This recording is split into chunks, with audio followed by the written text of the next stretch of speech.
her 20th anniversary year feels like a good time to remember, all the good things about her. And my brother and I love each other.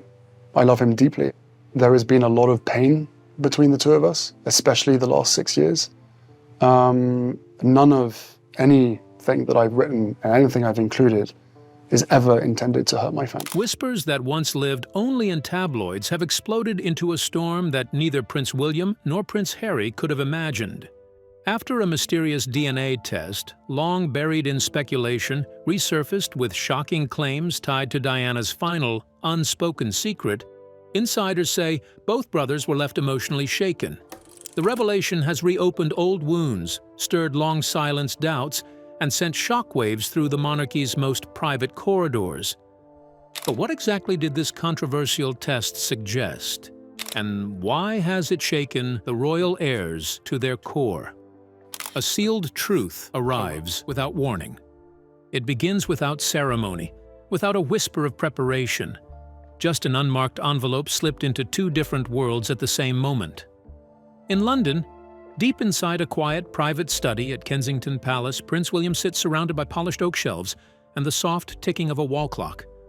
Far away, in a dim, tightly lit hotel room abroad, Prince Harry leans over a cluttered desk, his phone face down, his thoughts elsewhere. Neither knows that the same storm is about to break over them.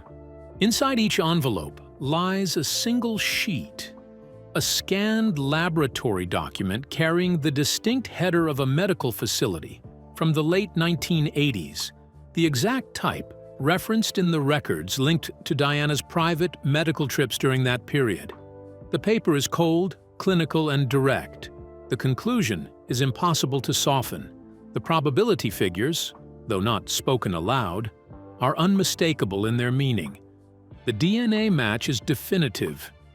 It connects their mother, Diana, Princess of Wales, to a person long erased from official files, a life tucked away during those quiet, heavily shielded years of 1987 and 1988. For a long moment, William does not breathe. The words do not shout. They sit silently, but each one lands like a stone. His composure, usually so firm and practiced, begins to waver. A faint tightening around his jaw is the only outward sign at first. His hand trembles slightly as he presses the edges of the paper flat, as if forcing clarity onto something he never imagined could exist. Harry reacts differently. The hotel room's shadows seem to close in as soon as his eyes lock onto the conclusion line. He steps back instinctively, as if struck. His voice slips out in a sharp, broken sound he didn't intend to make. He presses a palm against his forehead, pacing once, then twice, shaking his head as though the movement alone might undo what he has just read. He had come to terms with loss long ago. But this feels like losing her all over again. Both brothers collapse, though not in the same way. William folds into himself quietly, sitting down slowly, the weight of duty and history settling onto his shoulders in a way that feels almost physical. Harry sinks into the nearest chair, chest tight, breath uneven, overwhelmed by a mixture of grief, confusion, and a pulse of anger he cannot name yet. Two different rooms, two different reactions, but the same shattering truth hangs between them. Then comes the final strike. Beneath the lab report, tucked as though placed deliberately, lies a single photograph. A small child. Roughly the age someone would have been during those silent years of Diana's life. The edges of the picture are worn, as though held many times by someone who kept it close. In both rooms, the brothers stare at it, stunned into stillness. The report already broke something open inside them, but the photograph presses the wound deeper. The paper rustles softly between their fingers. The only sound in the heavy quiet, as questions neither of them ever thought to ask suddenly push to the surface. The moment holds, unfinished, unresolved, standing at the edge of a truth that has only just begun to reveal itself. So, how did one forgotten photograph shatter everything they believed about their past? And what hidden truth is it silently daring them to confront next? Stay tuned. When duty and truth collide. The shock that struck William and Harry in separate rooms now spreads into the heart of the institution that shaped their entire lives. Before either of them fully gathers their breath, the palace machinery begins to move. A tight circle of senior advisors and legal specialists is summoned behind closed doors, their expressions stiff, their voices lowered to a near whisper.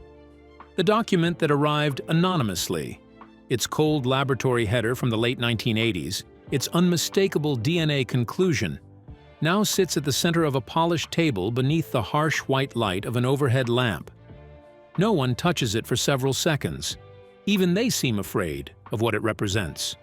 The atmosphere is clinical, almost surgical, as though emotion must be kept outside the door. Yet emotion is exactly what fills the room when William and Harry enter separately. The gravity of the moment presses down like a physical weight.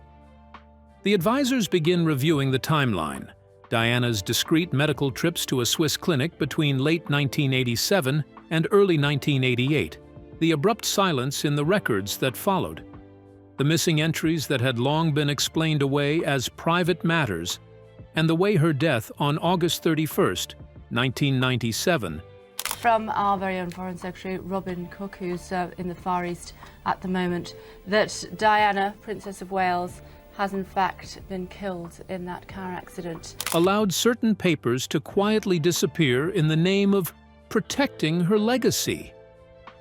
The facts are not new, but the meaning behind them is. William listens in absolute stillness.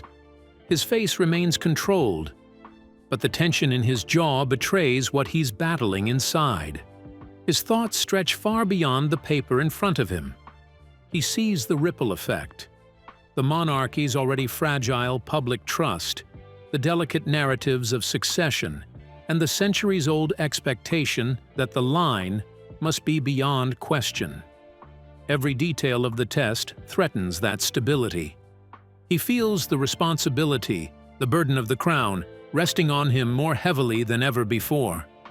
His instinct is to protect the institution, protect his family, protect the future he has been prepared for since childhood. Harry, sitting several chairs away, cannot contain his reactions as easily. His anger is neither loud nor reckless. It burns in a quiet, sharp way that fills the space around him. The advisor's clinical phrases wound him: record omissions, administrative gaps, post-1997 restructuring. To Harry, these are not mere phrases, they are signs of deliberate choices that kept both brothers away from the truth about their mother's life. He hears layers of betrayal in every explanation. This isn't about the monarchy, this is about Diana. About a woman who was loved, watched, judged, and controlled, and now, even in death, shielded by secrets he never consented to. As the briefing continues, the brothers drift deeper into their own thoughts, and yet they remain connected by the same shock. Both feel as though they are standing at the edge of a long corridor filled with shadows from the past. The question now is simple but terrifying. What do they do next?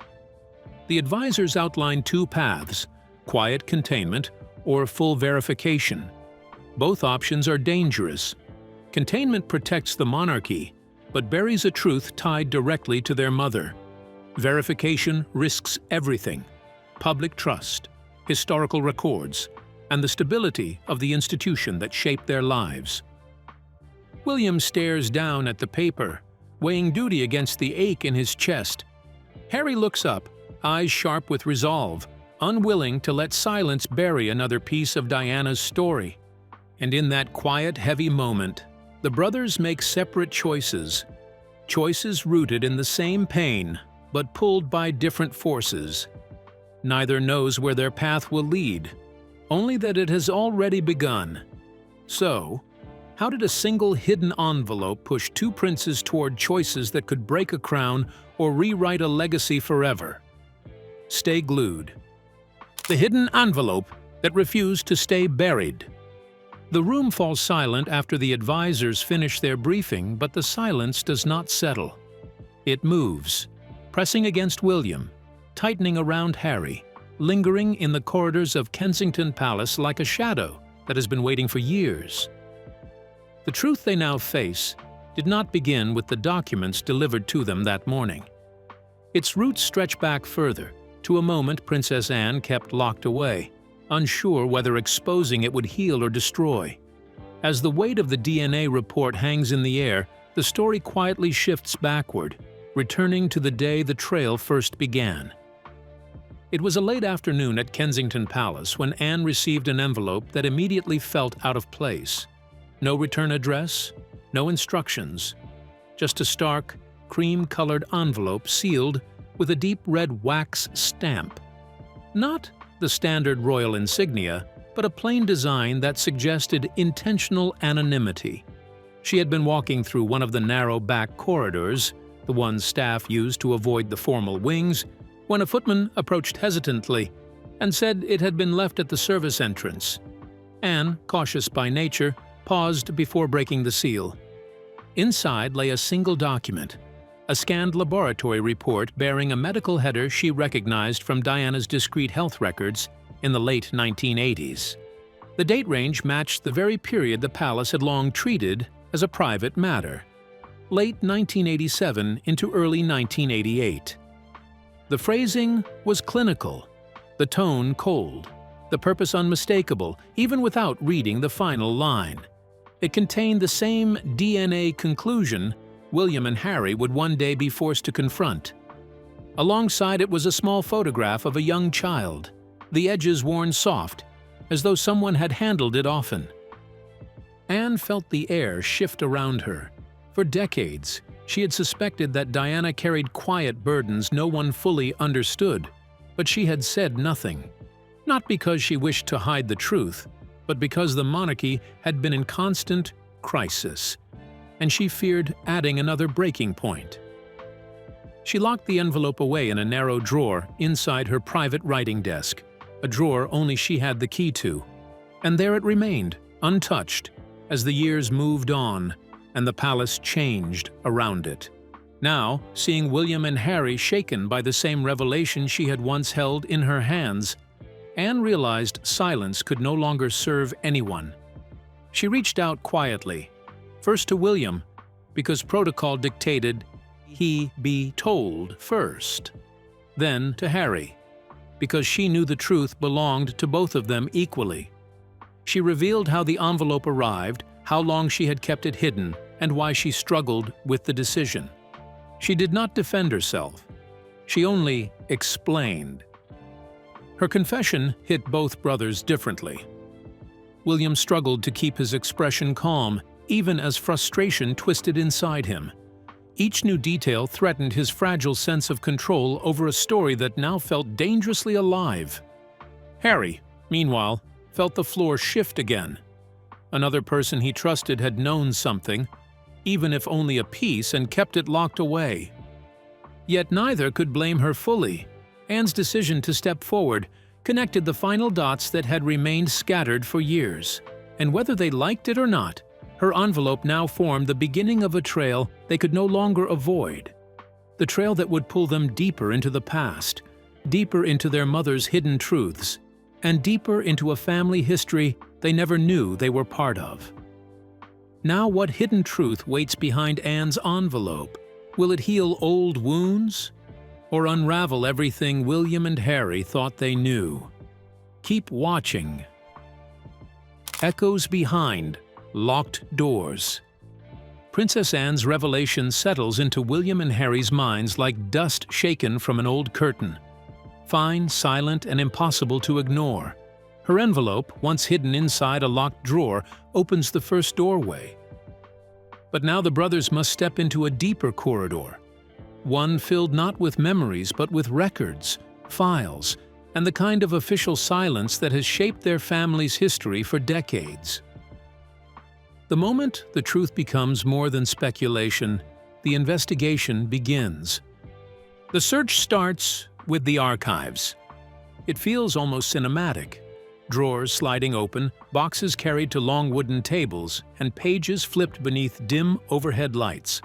Soft gloves are slipped on and off, and every item handled as though it might crumble from age or from the weight of what it contains. The first materials brought forward are the Swiss medical records, those connected to Diana's private visits between late 1987 and early 1988. The files appear neat on the surface, but the gaps reveal themselves quickly. Redacted lines run through key entries. Appointment logs show visits without explanations. And then there is the administrative ledger from the clinic in Switzerland. A single notation referencing a special consultation, followed by an internal code tied to a senior physician who resigned abruptly in the early 1990s. The deeper William and Harry go, the more the silence becomes its own language. William approaches the material with a kind of controlled precision. He sits for long stretches without speaking, scanning each page twice, sometimes 3 times. His mind maps the implications before he even speaks them out loud. Every redacted line raises constitutional questions. Every missing entry feels like a crack in the foundation of the institution he is expected to uphold. He quietly reaches out to archivists, legal experts, and advisors. He trusts people who understand how fragile a royal narrative can be when even one piece of the lineage is called into question. He doesn't panic, but the worry moves behind his eyes. A careful calculation of what could fall apart if the truth is confirmed publicly. Harry, on the other hand, cannot sit still. Each missing detail feels personal. Every crossed-out line feels like a deliberate attempt to hide something from him and William, not for protection, but for control. He finds himself growing angrier, not at the pages, but at the people behind them.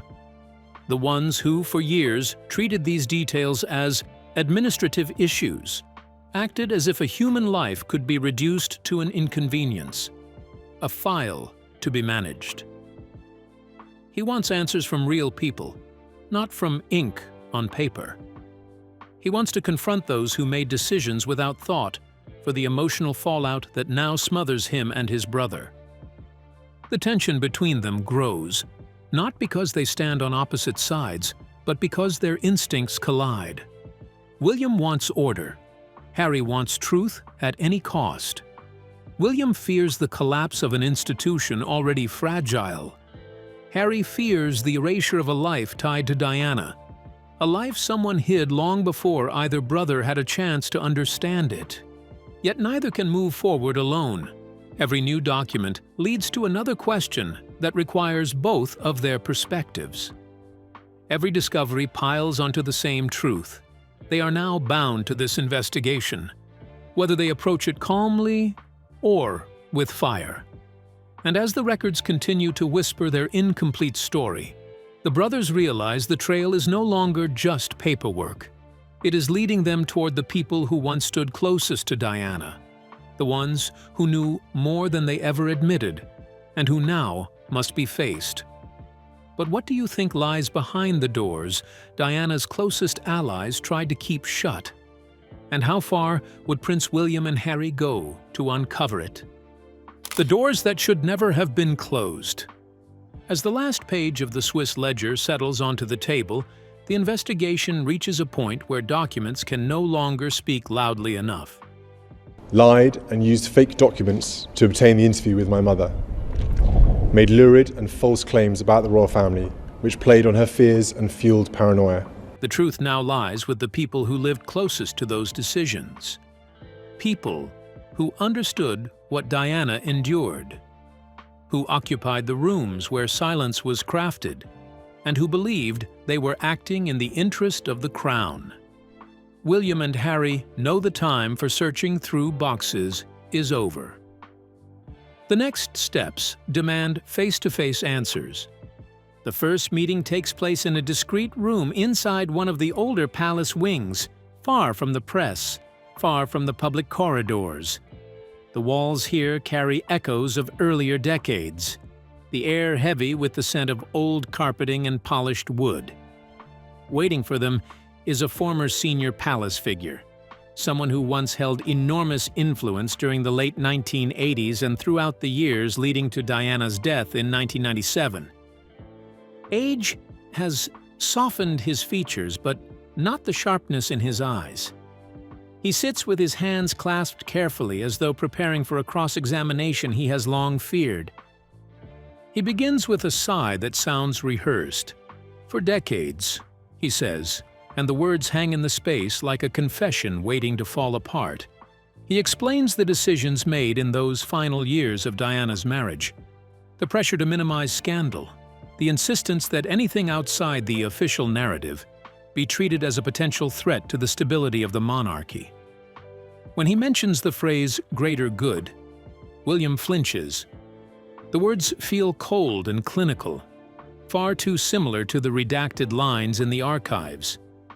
William tries to remain steady, but this is the first time he hears how discussions about the monarchy's image overshadowed the emotional reality of his mother's life. He asks quiet, pointed questions, each one shaped by duty but pushed forward by a growing resentment.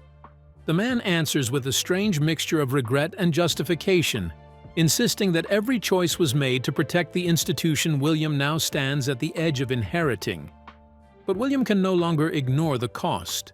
The institution was protected, yes, but at the price of a hidden life and a truth that now threatens everything. Harry's reaction is sharper, almost impossible to contain. To him, the explanation feels like an excuse wrapped in formal language. He challenges the man openly, asking how anyone could claim to protect Diana while burying something so significant, something tied directly to her, and now to both of them. Harry's anger trembles in his voice, not reckless, but raw. Each answer feels like a wound reopening. The second meeting is no easier. They sit across from a woman who once held considerable social influence. Her connection to the knowledge was not administrative, but strategic, political. She had used whispers about Diana's private life to strengthen her own standing, shaping narratives, choosing what to reveal and what to hide. Her tone is calmer, even elegant, but it carries the sting of someone who has always believed she understood the game better than others. She offers her version of events with a detachment that chills both brothers. She insists that hiding the truth was a necessary act, a way to preserve dignity and prevent chaos. Again, the phrase "greater good" surfaces, this time spoken with a kind of practiced certainty. Harry's jaw tightens. William's hands fold in front of him, attempting to steady his temper. In that small room, two collapses unfold, not physical, but moral. William feels the weight of what this means for the monarchy's future. Harry feels the weight of what it means for their mother's humanity. And in the tension between confession and justification, the brothers see clearly.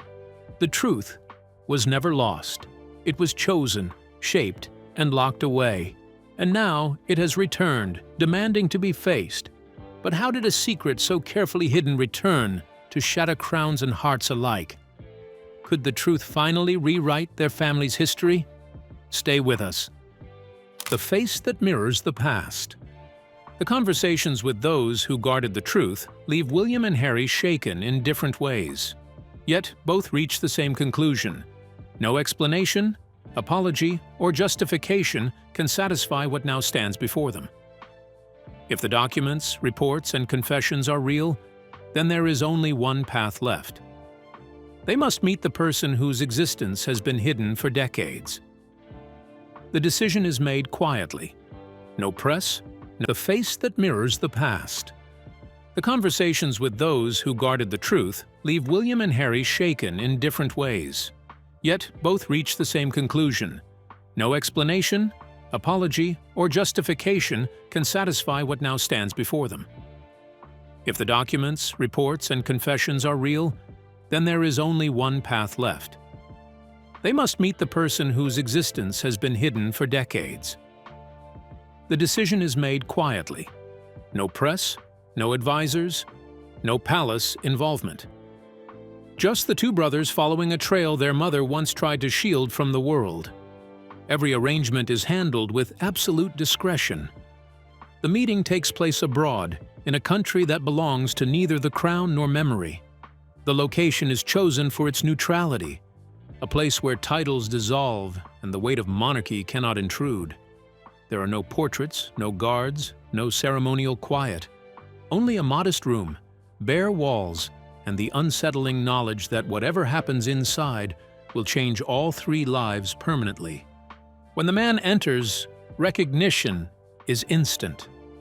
Though they have never seen him in real life, they know him.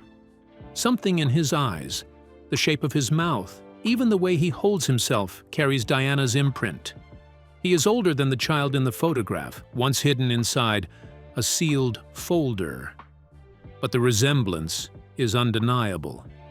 It lands not as a shock, but as an ache, a reminder of the woman they lost, and of the part of her life they were never allowed to know.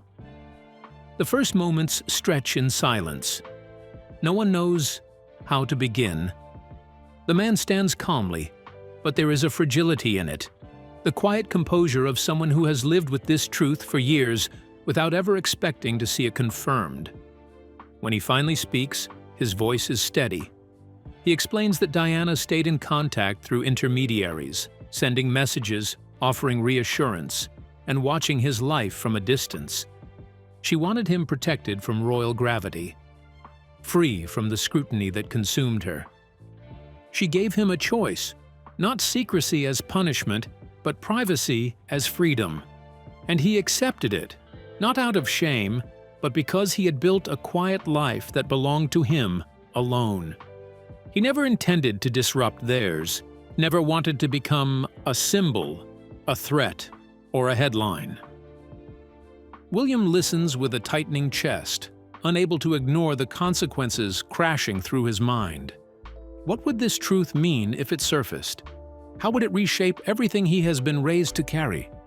He wonders whether acknowledgement would be an act of justice or a destruction of the life this man fought to keep. Harry feels something else entirely.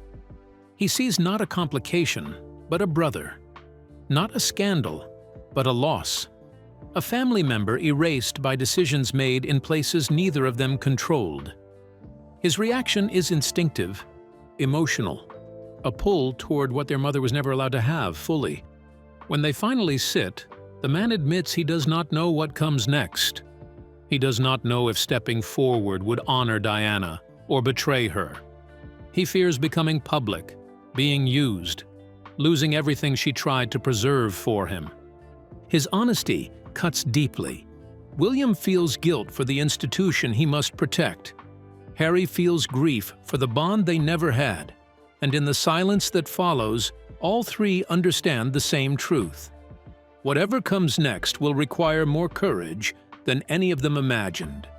So how do you choose between protecting a hidden life or exposing a royal secret? What would you do in their impossible position? Let's know your thoughts in the comments below. A crown split by truth. As the weight of the revelation settles, the brothers drift into separate corners of their own thoughts, each imagining the future in stark, unforgiving detail.